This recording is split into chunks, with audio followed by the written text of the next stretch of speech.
अकेला हमें करना चाहिए, किसी और की मदद को देखना चाहिए। आ जाए तो ठीक है, तो अलग बात है। तो इसीलिए चीन की जो कमजोरी है उसको देखना चाहिए। एक कमजोरी मैंने आपको बता दिया है, ये मलाक्का स्ट्रेट, इसको इंडोनेशिया से दोस्ती करके हमें करना चाहिए। दूसरा है आर्थिक। चीन का सारा आर्थिक विकास एक कारण से हो रहा है, वो है Japan, Taiwan, Singapore, Philippines, Hong Kong, इन देशों से आधी बनी हुई चीज, सेमी प्रोसेस्ड गुड्स, उसको आयात करके, उसको वैल्यू ऐड करके, उसको पूरा करके फिर अमेरिका और यूरोप को बेचना। और इन देशों भी उनको निर्यात करते हैं, क्योंकि बहुत न्यूनतम लागत में ये फाइनल हो जाती है। अब चीन से कंप्यूटर आती है, लिखा है लेनोवो मेड इन चाइना, ये चाइना में मेड नहीं है, ये ताइवान में बनी हुई है, और चाइना उसको आकर के फाइनल उसकी केस और उसकी ग्लास और उसकी बेस सब डाल करके छाप लगा के बेच दिया। कोई भी मेड इन चाइना देखोगे वो चाइना में नहीं बनती है, वो बनाई हुई, आधा बनाई हुई ईस्ट एशिया से आती है। और ईस्ट एशिया से चाइना क्यों आती है? क्योंकि चाइना में उत्पादन लागत वो फाइनल के लिए जो करनी पड़ती है, वैल्यू एडिशन, वो सबसे न्यूनतम लागत में होती है। तो इंडिया के जरिए क्यों नहीं आती है? चाइना को भेज के अमेरिका, यूरोप भेजना तो इंडिया के जरिए भी भेज सकते हैं।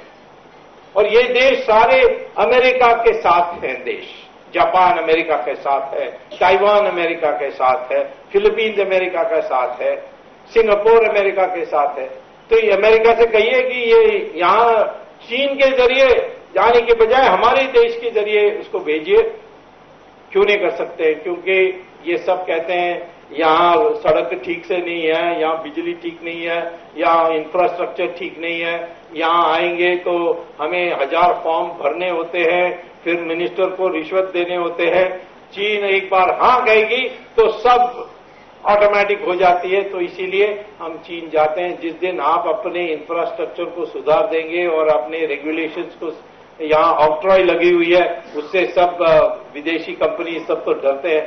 तो मैं कहता हूं कि ये आप एक काम कर दें कि हमारी इंफ्रास्ट्रक्चर को सुधार दें, हमारी जो रेगुलेशंस को स्ट्रीमलाइन कर दें, तो चीन का जो आती है वहां वो बंद हो जाएगी, और बंद होगी तो उसकी इकोनॉमी बंद हो जाएगी। ये हम कर सकते हैं। तो ये कुल मिलाकर मैं क्या कहना चाहता हूं, हम दोनों देश मित्र हो नहीं सकते हैं, परंतु हमारे रिश्ते सामान्य हो सकते हैं यदि दोनों आपस की शक्तियों को पहचानेंगे।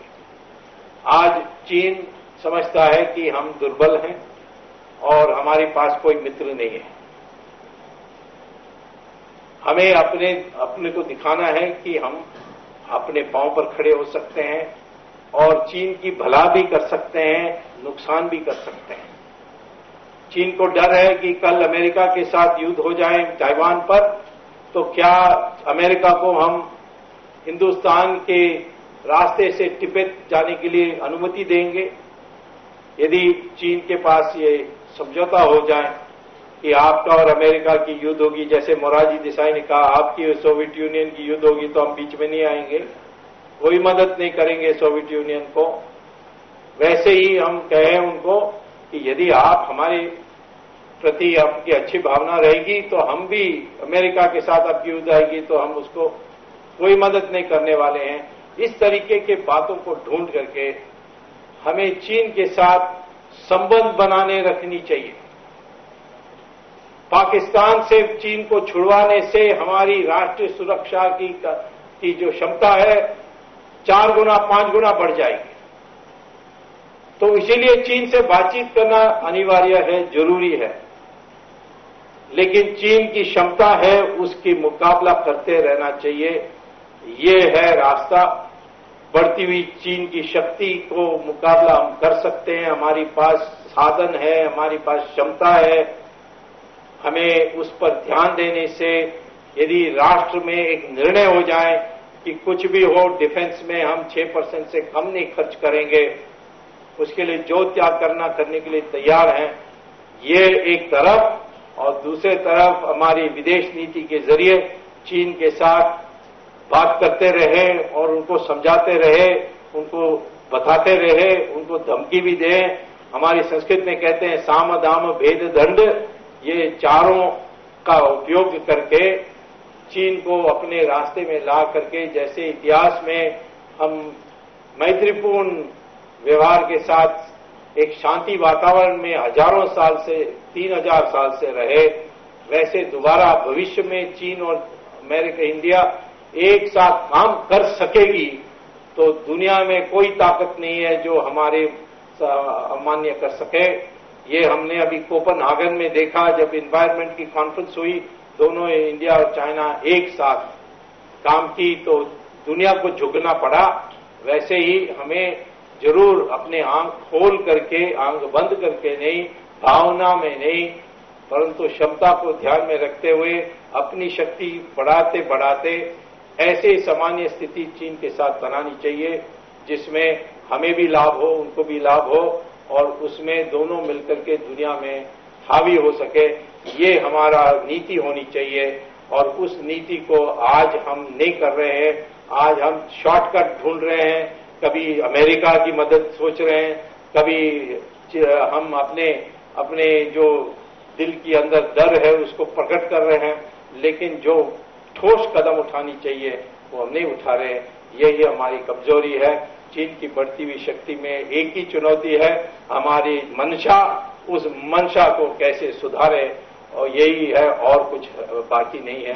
बाकी सब हम संपन्न हैं, हमारे सारे गुण और शक्ति संपन्न हैं, और इसीलिए हम इसी एक बात पर एक नए दृष्टिकोण से आगे चीन की मुकाबला करेंगे तो हम सफल होंगे। यही मैं कहना चाहता हूं।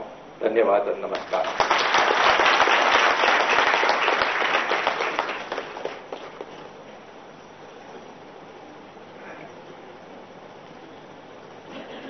धन्यवाद डॉक्टर स्वामी जी। हम संगठित रहेंगे